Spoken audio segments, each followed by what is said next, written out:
Welcome to the Final Score Network and the Final Score Podcast, presented by Team Anders Realtors. I'm Andy. He's former NCAA student athlete and co-host. Ryan, Cam, two-hand monster flush off the inbound. Ryan, Cam, slam, jam. Subscribe to us on Podbean, the Apple Podcast Store, Spotify, or anywhere you get your podcasts. Follow us on Twitter at TheFinalScore35 and TikTok at AGSpartanFan35. Oh, and one more note before we get started. I'd like to apologize to anyone I've not offended yet. Please be patient. I'll get to you shortly. Ladies and gentlemen, welcome in to the TFS pod. We're at 110 this week. It's February 6th, 2023. We're here. First pod of February. That means we only get like 3 this month, and then it's March. That's wild. Love to hear that. Super Bowl week. College basketball going hard. NBA, we don't care about that, but that's going hard. Just got off the All-Star break in hockey. Golf, we got 2 more left on the West Coast swing, then we're heading down to Florida. It's a great time to be alive. We'll go to the podium as always. I'll start. Officiating, we're both going to talk about officiating here, different rules. I'm going to talk about the clear path foul. For those who don't know what that is, in the NBA, someone gets a steal, a run out, and that's when someone fouls someone when there's a clear sight to the basket, it stops a fast break. That's 1 point in the ball. In college, this is not a thing. Now, I've noticed in the last 2 weeks especially, I've seen this so many times. Fast breaks stop because of this. It needs to be the same as is in the NBA, clear path foul, because that's BS that you can just stop a fast break by just going for a fake steal. It's an intentional foul is what it is. But, it's not called that way in college because who knows. But I really think that needs to be added because I've seen it so many times in the last few weeks. Just stopping a fast break, stopping the rhythm of a game. And it gets people cheat fouls. It's stupid. I don't get it. It needs to be, the clear path foul needs to be added to college basketball, plain and simple. Otherwise, this is going to keep happening. Flow of games stops. And we know that college basketball, the product, isn't as good as it has been. The games are super choppy with commercials, timeouts, bad officiating, you name it. And this is another thing that can help speed it up and make it more interesting and stop the stupid play, really. And I'm going to stick on the common theme here, and it's been a common theme of the podcast for weeks, dating back to NFL, college football, officiating. It's there's no other way to say it, but it's god-awful. It really is. And I'm getting tired of seeing the same 2 or 3 guys, like every time I turn on a Big Ten game. Guys are officiating 6, 7 games a week. They're tired. They're chasing money. They're doing a crappy job. And I'm going to bring up 2 really good examples. We've talked block charge on the podcast before. I believe we talked about it with Coach George, from his perspective as both an official at one time and now a longtime high school basketball coach and now college basketball assistant. Block charge, it as a rule, has got to go. It is such a subjective call that, in my opinion, without having done a study, is wrong a much greater percentage of the time than it should be. I'm not saying it's wrong half the time, but it's probably pretty close. And particularly what gets me is in today's world, this year, 2022-23, the flop rule was supposed to be the thing that got rid of people trying to take unnecessary charges and the whole block charge thing. They made it, as they do, as the NCAA does, every year they made a huge deal of it. This was the same thing with hook and hold 3 or 4 years ago. Like, they make a big deal to say, look, we're calling it. And then come league play in January, they don't call it anymore. And I'm going to give you 2 case in points. This is the sole reason that Ohio State's coach was thrown out the other night before halftime. Double-teed, and I'm telling you, he wanted violence with how angry he was. And Ryan, what's that ref's name? Courtney Kelly Pfeiffer and Courtney Green. Courtney Green. Awful. That guy's- This is a guy that guy's that teed up horrible. Indiana for tossing the ball to the ref and called delay of game and teed a guy up. Like, he's dog shit. And this guy yet gets to call Big Ten meaningful games. And he ran Ohio State's coach. Why is his name escaping me right now? Holtman. I'm sorry. It's been a long day at work. Chris Holtman ran him before halftime. Before halftime. On what, when you watch the replay, was clearly a wrong call. It was clearly a flop. And whether Greg Gard teaches this, Wisconsin teaches this or not, Wisconsin is really good at the quote-unquote charge, which more than half the time is a flop. They did it. It impacted that game. Wisconsin went on the road and won at Ohio State. It didn't quite work for them last night against Northwestern, who, kudos to Northwestern for getting the win at Wisconsin. Their road march especially continues. You know, they beat at Indiana, at Michigan State, at Wisconsin. First time they've swept Wisconsin in a season since 1996.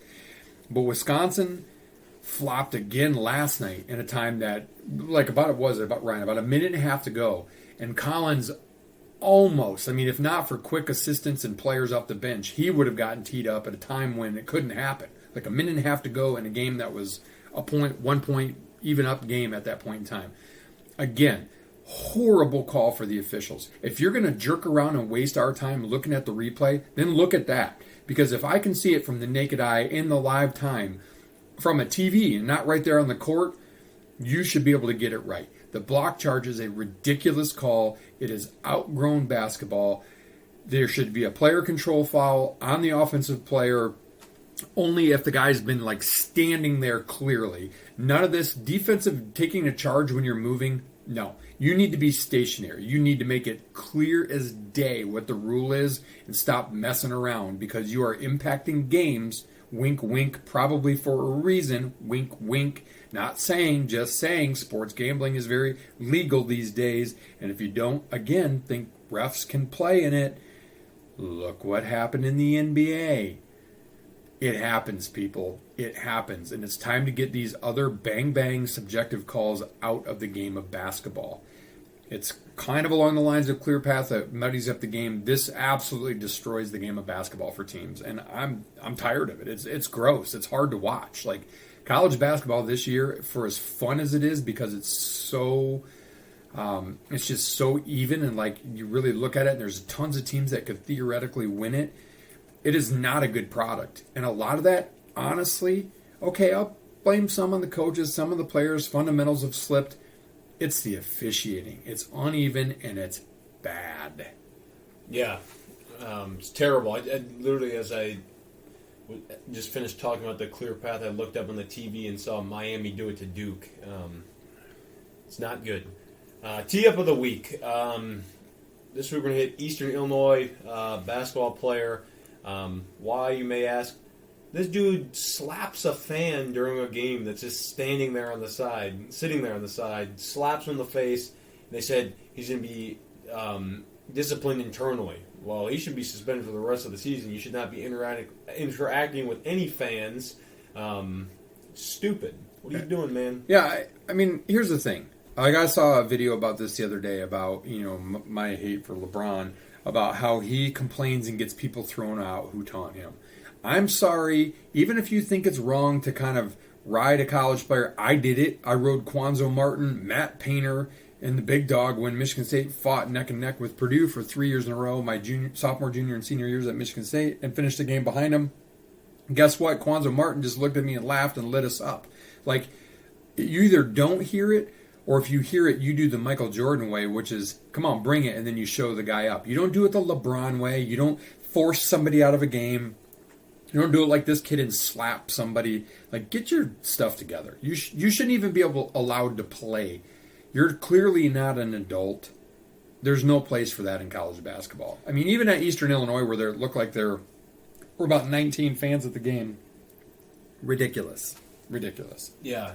Extra tee up of the week. We're going overtime. Going this? Oh yeah. Jaden Rashada from he's at Arizona State now. If you didn't hear about it, we didn't talk about this. Arizona State. I thought he was going to Miami. No, he's going to Arizona State. Oh my gosh. He was originally committed to Miami. Gave him some huge NIL deal. This guy's a 4-star. Oh, I thought it was Florida quarterback. then Miami. Okay, it was Miami Then and Florida.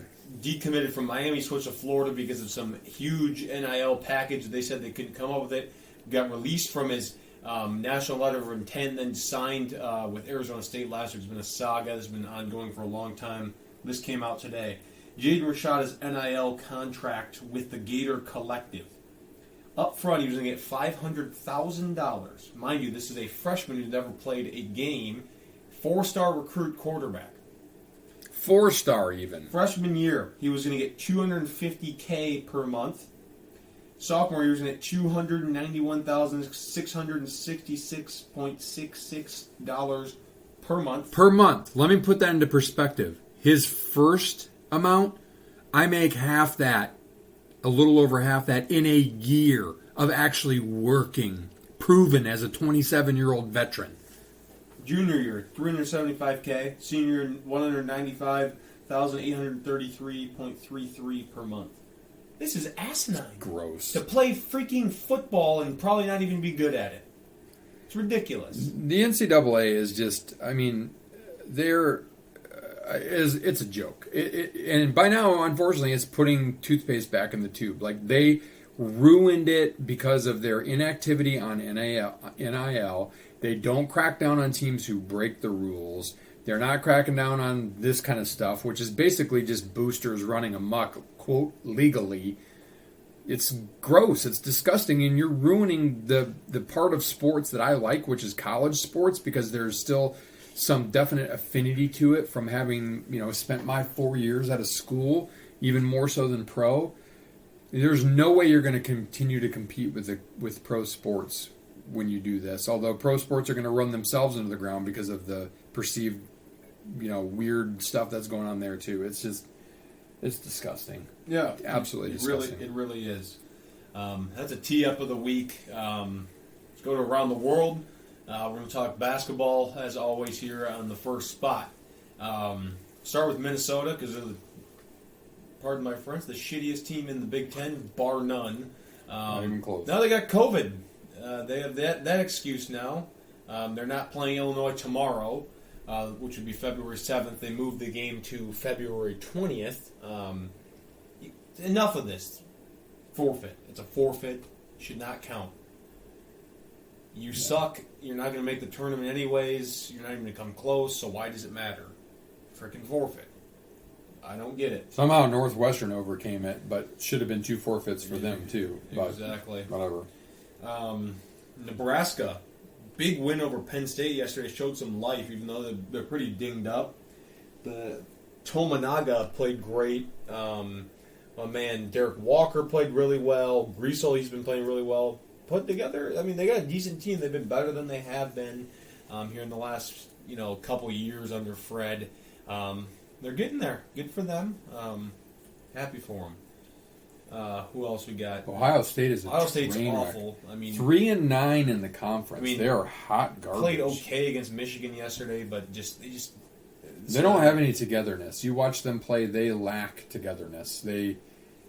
Sensabaugh is a very good freshman. He's a really good NBA prospect. Individual. They do not have any connectivity at all. They're young. They play a lot of freshmen and sophomores, but you can overcome that by this point in time with connectivity. They have no connectivity. And Holtman is a name that gets rumored for the Notre Dame job. I personally don't know that it's a job he would take, only he's because on the hot seat now. Because Ohio State is a better job, but. Yeah, I guess somebody asked that in my group text the other day, is he on the hot seat? I guess everybody is as soon as you have a losing season, but personally, I think he's done enough there, but whatever. But they're a train wreck. Wisconsin is this train wreck part 2. Minnesota, we expected to be bad. Nebraska, we didn't expect to be very good. Wisconsin's 5-7. Since Tyler Wall got hurt, before that, they hadn't lost with him this season. Now, he's a shell of himself, and I don't know if it's because his ankle. Yeah, he's just not finishing at the rim. Wisconsin just looks kind of perplexed. They're playing close games. They're grinders, but they're 13-9 overall, 5-7. I don't know. They're getting to the point where they might not have enough quality wins unless they make a little bit of run here. Now 5-7, they can still easily go 5-3 the rest of the way and go 10-10 in the Big Ten. I think that probably gets them safely on the other side of the bubble, but. they got work to do. Penn State, Ryan, you mentioned they're 5-7 in the Big Ten. Yeah, they got work to do. They're good enough, but they're good enough to win games, and they're just bad enough to lose games that they shouldn't either. Right. And then Michigan State's right in there at 6-6. We'll reserve Michigan State for last because we always do. And then you got a glut at 7-5. Michigan 7-5. Iowa 7-5. Don't let that record 7-5, fool you with Northwestern 7-5. Illinois 7-5. Indiana 7-5. Now, mind you, only 3 Big Ten teams are ranked: Purdue, Rutgers, and Indiana. Out of those other teams that I mentioned that are 7-5, Illinois, Northwestern, Maryland are all 16-7. Iowa's 15-8. Michigan's 13-10. I mean, they have like one quad one win all year. And the Michigan State is 14-9. Out of those 7-5s, if you ask me at the end of the year, now Northwestern is looking more and more legit. To be honest, like they play connected basketball, senior guards, a couple of freshmen or younger bigs that are good, and some decent wings. Like I think Northwestern's for real. But out of that other glut at 7-5, the only other team there that I think is like legitimately could have a shot to make a run, even though they're poorly coached, is Illinois because they've got a lot of talent. Yeah, they're an enigma. Indiana, I don't know if that's their first win over Purdue in a while. I forgot to look it up, but got the big win over number 1 Purdue. That's always a party. At Bloomington, court rush. They had a huge lead, and Purdue made a really good game, really good comeback. I will say this too: if you did not see this after that game. Purdue's backcourt of freshmen. Now, by now, they're not necessarily freshmen, but Fletcher Lawyer and Braden Smith.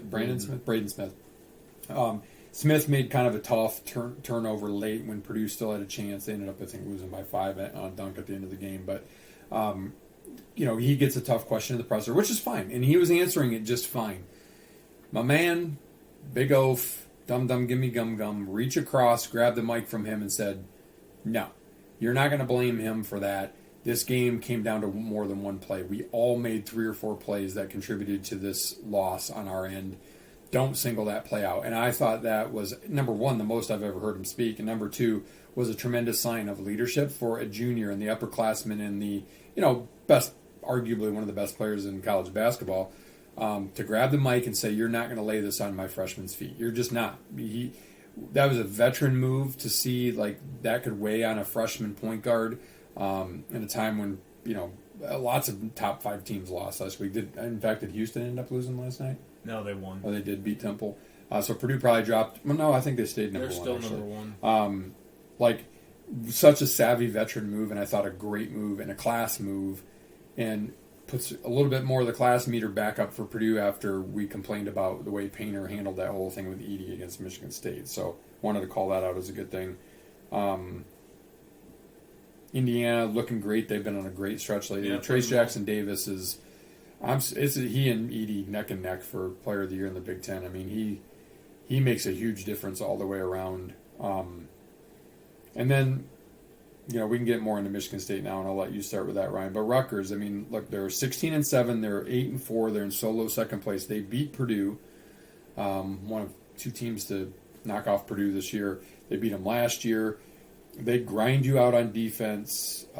They can get scoring from a couple of different areas. Hopefully for their sake, the one dude that went down against Michigan State is not out for an extended period of time because he's not like a main scorer, but he's a nice player for them. And he was holding Rutgers in that game early. Rutgers is a really nice team too, and extremely well coached. In fact, honestly, I would probably give Peichel the Coach of the Year at this point in time. Yeah, he's done a really nice job with that group, gritty. They can grind you out. They can score. It's tough. Veteran group. Play a lot of basketball. Good for them. I think they could be a good. It could be a second weekend team if they get a good matchup in March. Probably looking at a 5 or a 6 seed for them. So, good for them. Good for Rutgers. So I lied. I'm going to lead into Michigan State, and then I'm just going to say this, and I'm just going to give the mic to Ryan.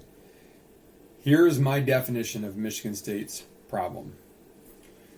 Poor spacing, poor movement, poor shooting, poor decisions, poor free throw shooting, especially at the most inopportune times. They are all a recipe for a big fat L, of which Michigan State has 5 of in the last 7 games. and the Spartans are now living the month of February squarely on the bubble. Yeah, that's 3 years in a row. Just subpar teams, really.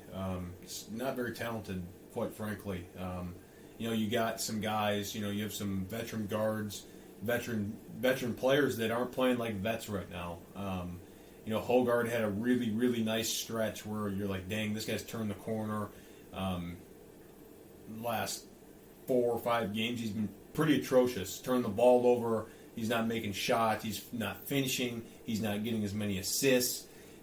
It's weird. And Izzo says it's because he's tired, but Hogard says he's not tired. And Izzo says he wants to play him 25 to 26 minutes a game, and that will never fly. It won't work for Michigan Michigan play State. 30 plus if Michigan State wants. They're plus minus when Michigan State's in close games and winnable games. They're plus minus without AJ, which is when he's playing well. It's a big difference. Yeah, there's a reason why he plays that many minutes. Right. He's got to get his head up his I would argue, friggin' don't play Joey Hauser that many minutes. Yeah. He is an absolute train wreck. The last 3 games especially, and he's back to the Joey that I always love to hate because he doesn't defend. And so if he's not scoring or rebounding, what does he bring you? And he went from an easy double-double, 10, 12 points a game, 10, 12 rebounds a game for the first half of the Big Ten season. He's been garbage, hot, flaming, threw gasoline on a dumpster fire garbage. The last 3 games especially, like he's not making shots, he's missing free throws at inopportune times. The last game he showed up was Indiana, which didn't even matter because Michigan State got smashed that game. Yeah, it's just been kind of rough. Mahdi is he's not good. He's taken a lot of steps backwards. He has no hands. He's not defending well. He's not rebounding well. He doesn't really bring much to the table. He's kind of just a body. Jackson Kohler with time will be good, but you can't. He's a freshman. You can't. And he rely can't on play him. 25 minutes a game with his conditioning level. And he's not a great defender. I would like to see a little more Carson Cooper in there. He's a better defender, not as great in offense, but he'll set some decent screens. But he's athletic. He's got good hands. He can. I would he also can catch the ball. I would also really like to see some more small ball with Hauser at the 5, and getting your best 5 on the court, because I think Michigan State's best 5 is AJ, Tyson, Jaden Akins, Malik Hall, and Joey Hauser. Those are their best 5 players. Getting them on the court at once and spreading the floor is important. Hall played pretty bad the other day. Rebounded well, but shooting, he dribbled a lot. It was just kind of a wonky game. He did, because Michigan State's offense was so stationary. He just put his head down and attacked because he was trying to do something. And so on one hand, that's bad, and it contributes even more to the problem. But on the other hand, he had to do it because somebody had to do it. Literally, go back and watch the film. The amount of times I watched that, I swear Michigan State didn't go from, beyond pounding the air out of the ball at the top of the key, 26 feet away from the basket, and then when they first made a pass, was at about the 14-second mark of every shot clock. And very rarely did the ball swing all the way around. Very rarely did it get into the post. If it went to the post, it doesn't come back out of the post.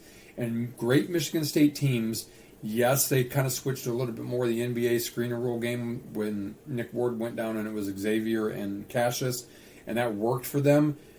I'm telling you, the only buckets that Matty can get are lobs, and it better be right at his hands where he just has to basically tap it down. AJ can't finish around the basket. He doesn't have a floater. Tyson can, but he's getting worn out and beat up because he's not that big.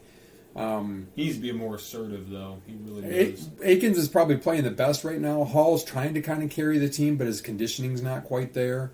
Holloman's a train wreck. Holloman, at least he shot a couple times the last game because he has to, but he's an absolute white-hot pile of dog. He's at Tum-Tum's level on offense. That's how bad it is. Well, it's bad. Brooks is actually playing a little bit better, but then he'll sit and he'll be, Michigan State will shrink the bench to like a rotation of 6 in the second half, and he doesn't play. And he's a guy that started to find his shot a little bit more in the last game or so.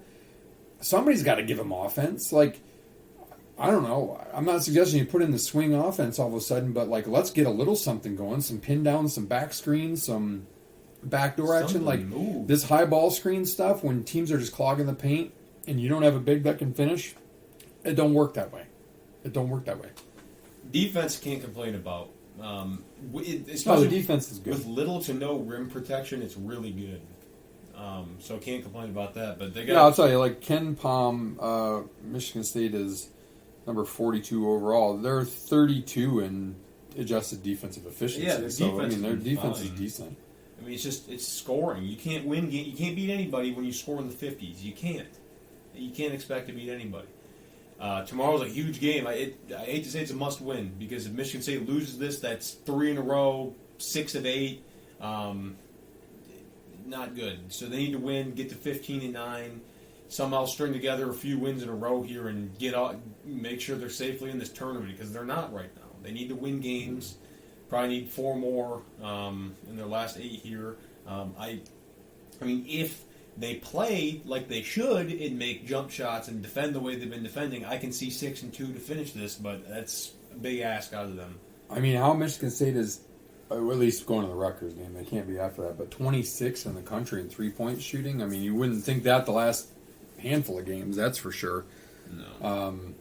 A lot of open misses. Look, defense wins games, but you need to have an offense. And Michigan State's offense, now it's not maybe as bad as it seems, at least on paper. Again, Ken Palm wise, 70th. So, like, okay, out of 300 or 400 and some teams, that's not awful. But, like, that's not going to get it done in the Big Ten. No. Not at all. I mean, even a team like Ohio State, who's we talked about, is in kind of the dregs. They're 15th in adjusted offense than Ken Palm. Yeah, it's kind of rough. You got anything else basketball wise? I do when it comes to our tournament thing, but it's very specific to that, so I can save it for that. All right, that's spot number 1. We'll go to spot 2. Let's talk Super Bowl. I saw something earlier. They have scored. Both these teams have the same record. They've scored the exact same amount of points. They have, I think each have 6 Pro Bowl players on each team. One being a Kelsey brother, one being the quarterback, and they're both the 1 seeds of each division or of their conference. Yeah, when's the last time they both were ones? I mean, it doesn't happen all that rare. often. Here's the insight: if you can guess who's going to win or lose the coin toss. I think, what did I say the other day, Ryan? The last 10 winners of the Super Bowl have not won the coin toss. Yeah, that's crazy. So lose the coin toss. Yeah, lose the coin. Whoever loses the coin toss is going to win this game, and it's basically a pick 'em. I don't know the spread hasn't changed at all, but it was 1.5. I think in favor of the Eagles maybe before. Yeah. I don't even know who I'm going to pick for the sake of this discussion. I mean, it should be a really good game. Mahomes now, apparently is close to 100%. That's what I hear. Here's the thing: is like it should be a really good game. Let's hope that it is, because a lot of times these games that on paper seem like it's a no-brainer, it's going to be the game of the century, ends up being a dud. It gets to be a train wreck one way or the other. An injury happens, or it just snowballs. Let's hope it's not. Because I'm not counting on the commercials being anything decent because of the wokeness of this country. So we're reliant on the game. I don't know that the Super Bowl halftime show is going to be anything all that great either. So let's just hope that everything holds up. And I have no idea yet how I'm going to bet this game for this weekend. I'll go away with some props for sure. There's probably some good props. Two really good quarterbacks. Mm-hmm. Interesting offenses. Pretty good defenses too. Really, I mean the Eagles. Good wide receivers. Good. I mean, Eagles probably have an edge with Miles Sanders at running back, but Pacheco has been really good for. Yeah, he's good for a rook. You got the speed and the tight end for KC. You got great receivers across the board for the Eagles. Both. Eagles probably have a better offensive line. Both defenses are good. I think the Eagles have a better secondary, and I think that's going to be the difference to me in the game. Yeah. But Mahomes has also been there, and he's been in more big game moments. So, what'll happen? I don't know. I'm interested. It's Glen Phoenix. Should be a good atmosphere. I mean, I think this is going to be a great game. I really do. I'm thinking. I'm going to say Chiefs 31-28, last-second field goal win. That's my guess. I think it's going to be really good, though. I wouldn't be surprised seeing the Eagles win. I'm not rooting for either team in particular. I just want to see a good game. I'm not not too invested in either of them. So, what do you think? I don't know which sports book this is. It's just I think the Eagles are minus sports 1.5. scores app. But yeah, Eagles even in this are minus 1.5. Over under is 51. So your 31-28 score definitely goes the over. I mean, weather's controlled there. I definitely would say that I see this game going over. It almost might come down to me who's going to have the ball last. That's what happened last year, almost. Part of me says because of the secondary, which I think is, maybe the one notable difference in my opinion anyway. Kansas City secondary is pretty young. That gives the Eagles the edge, but Mahomes, and even an unhealthy Mahomes is a phenomenal Mahomes. Man, it's hard to say. I think Hurts can do more to beat you with his feet. Mahomes can do more to beat you with his arm. Who did you say? Chiefs on the last second field goal? I mean, it's a pick 'em for me. I don't even honestly know who I'm going to pick when it comes to placing my Super Bowl bet. Man, I'll go just to be different than you, Ryan. I'm gonna go Eagles on a similar, probably like a walk-off. Last team to have it wins. I'll go 30-27. Right. So it's not to copy yours with a walk-off, but so opposite walk-off, similar score. So that would mean to me, I think Philly covers and hits the over in that game too. Yeah, I could see definitely the over happening in that one. Anything else Super Bowl wise? No, I mean, Who's singing? Stapleton singing the national anthem. yeah, I think there's always usually an over/under on the length of the national anthem. It's kind of fun, the prop bets that are out on the Super Bowl. But yeah, I just hope for a really good game and at least a smattering of some good commercials. Right, I agree. All right, that's second down. Or sorry, spot 2. Spot 3. You want to do a quick word? Yeah, I can do a word from our presenting sponsor before we get into spot 3. Team Anders Realty will help you find the home that best fits your needs, and they make the process simple and fun along the way. The Anders have served thousands of clients over 30-plus years in the Grand Rapids, Michigan area and are here to serve you today. Learn more at teamanders.com. All right, spot 3. We're going to get into, I think it was this week last year that we got into it. We're going to do some TFS bracketology. My man here has been doing bracketology for the last few weeks, like doing the studies. I have not had the time to hardly breathe out in any part of my work day, let alone look at my phone until I get home and Ryan tells me what's going on. So he's going to lead most of this discussion. But yeah, I was just thinking last year. By the way, Miami is absolutely shredding Duke right now. Duke's not very good. We got we're going to do some 1 seeds. Who we think we're going to do 1 seeds, and then our Big Ten seeds where we see them falling as of right now. I guess just go through the 1 seeds here. I mean, it's pretty simple for me. The 1 seeds right now, I think, are Purdue, Houston, Alabama, and Arizona. I think they're the clear-cut ones as of now. I think Texas or Kansas could get there. Or UCLA, perhaps. But I think Purdue, Bama, and Houston really seem to have those locked up. As the 1 seeds right now. And a lot could change here in the next month, but as of now, I think they've all done enough to be there and warrant that. What do you think, Dad? Yeah, I mean, to me, I would agree with that. Except for I kind of tend to lean more towards if we're picking this as of today, yes, probably Arizona. If we're picking this as of what I think at the end of the season, I would think that it's going to be Purdue, Houston, Alabama, and UCLA. I just think UCLA is a little bit more tested with Tiger Campbell and, El Diablo, Jaquez, Jaime Jaquez.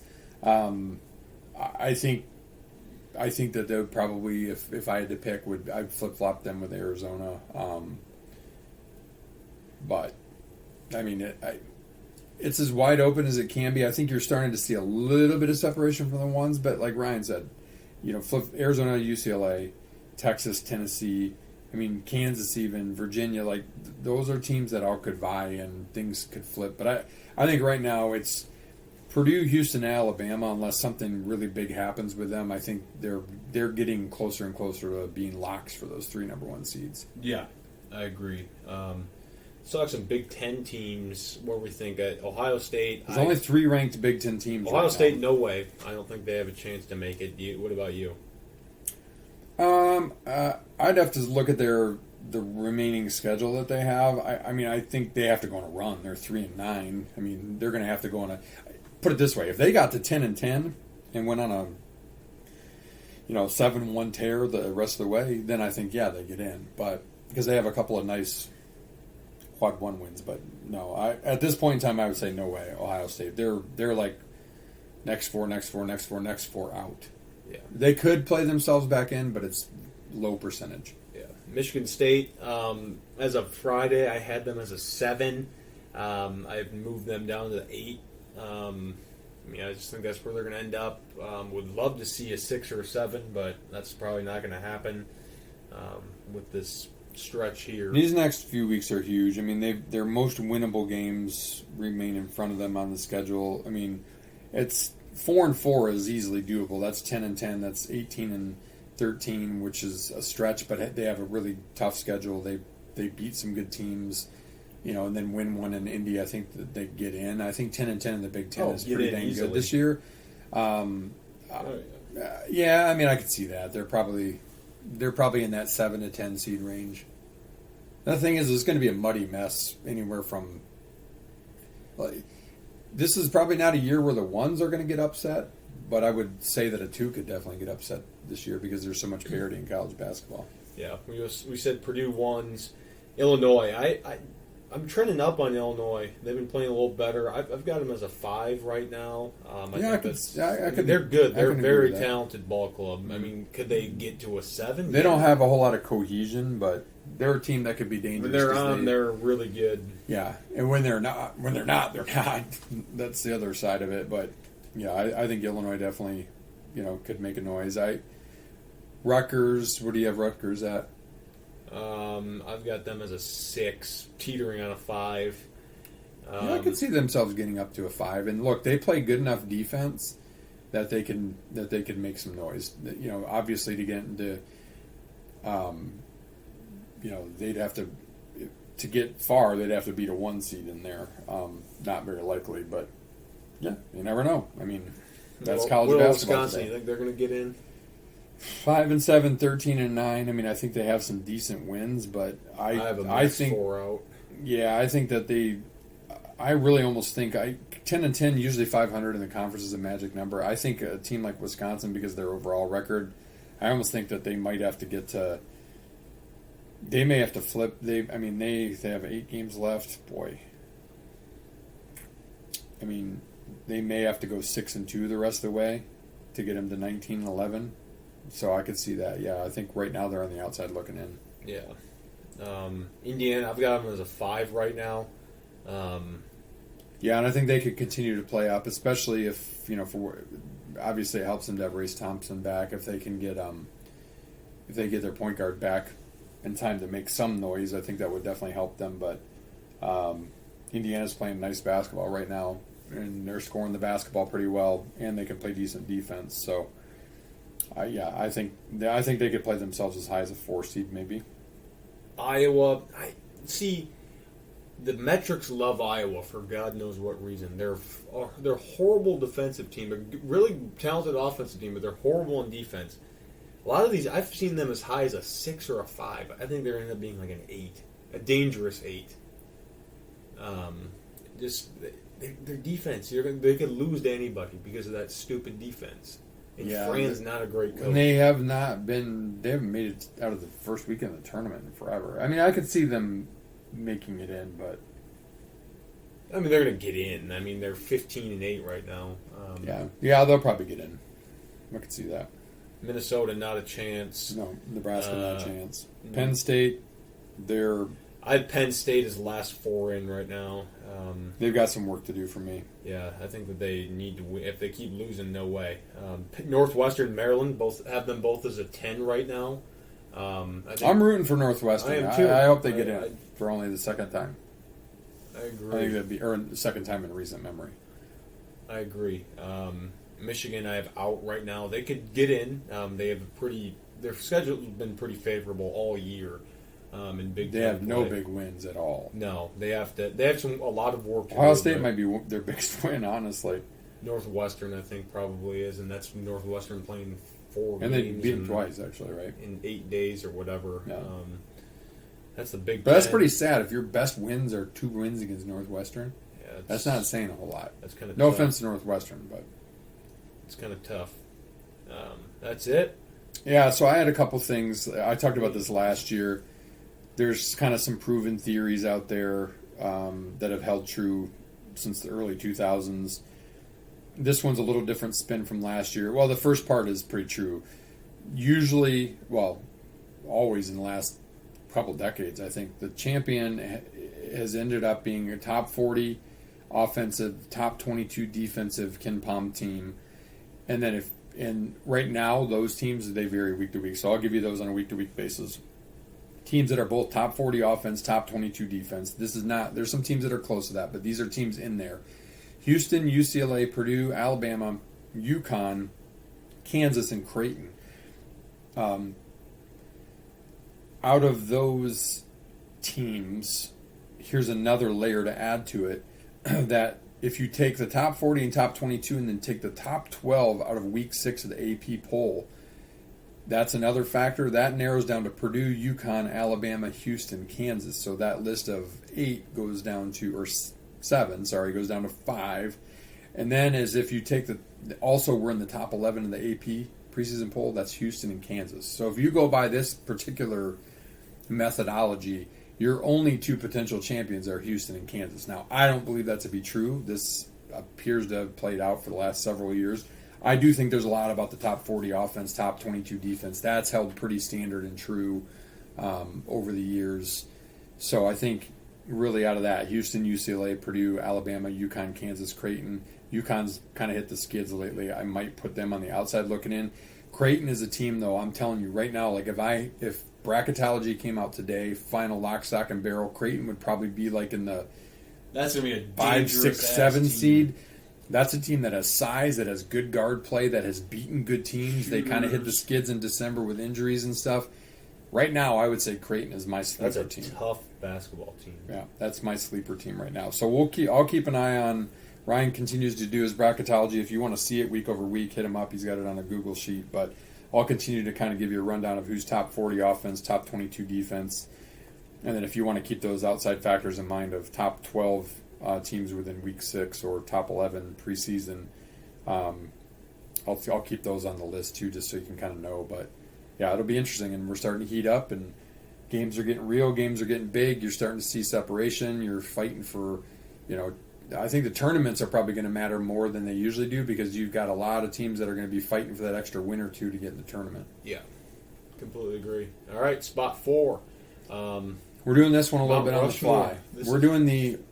So Take this shout out one. to Chris on a cruise somewhere in the Caribbean. Probably not going to listen until next week, but this was a concept that he sent me. It was a meme. And it was entitled "What Canada Sees of Mount Rushmore," aka the other side of Mount Rushmore, and is a bunch of asses, like presidential asses. So, in honor of that, we like to do our Mount Rushmores. Let's do our Mount Rushmore of biggest asses, so Canadian side Mount Rushmore in sports. And I'll give us the one that we can have because we can agree on. I guarantee you one of the 4 biggest asses in all of sports is LeBron. Yep. So he's an automatic. Tom so Brady. give me 4 others. Tom Brady. Yep. Is this Okay. current or That doesn't matter. All or current, all time. those 2? I mean, any sport. Claude Lemieux. Yeah, for what he did with the Red Wings. That's before your time. That's a good one. Trying to think Bastard from the Avalanche. NBA wise, Patrick Reed. Oh yeah, Patrick Reed. Yeah, we can agree on him on a given too. He's VJ Singh. he's a claw. Yeah, VJ. Awful. Gross. Phil might be up there now too. Honestly, yeah. I'll give you that. I'd put Phil on that list right now. He went from my all-time favorite to like. Let's go. Let's have LeBron, Tom Brady, and Phil for 3. What's one more?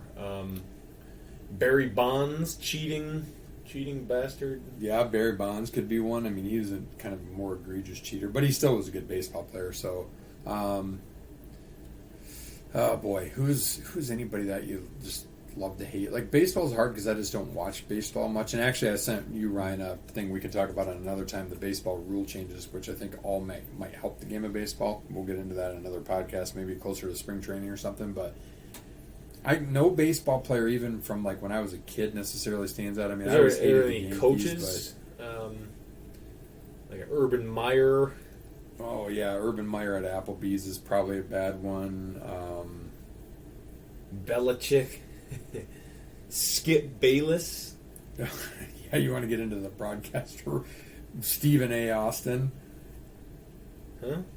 Well, what's his name? Stephen A. Smith? Stephen A. Smith. Sorry, I don't know why I said Austin. Stephen A. Smith. It's what happens when you get old.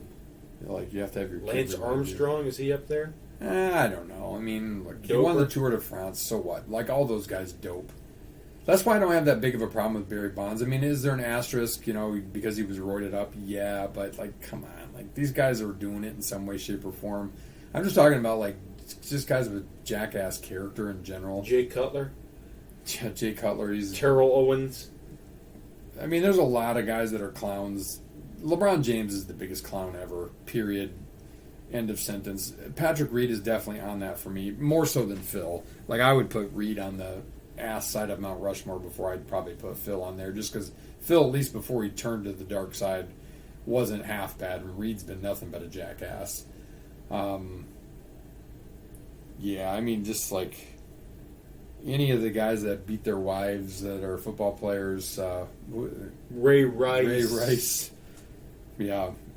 We'll make a four of Joe Mixon. He can be added up there. Yeah, Joe Mixon. I mean, Brady. We'll say Brady. I'm gonna put Brady on there. Obviously, he's the GOAT of winning but he just rubs me the wrong way, and that has anything to do with the fact that he went to Michigan. Like, he never rubs that in. It's just like, just has this smug, cocky. Like, I just want to punch him in the face. Like, maybe it's because he's on a winner all the time. I don't know what it is, but there's just something about him that pisses me off. LeBron just pisses me off because he's LeBron, and he's a dumbass, and he speaks out of turn all the time, and he's a whiner, and he's a baby, and he's going to break all these records, and people want to call him the GOAT, and he's not the GOAT, because basketball is not what it used to be.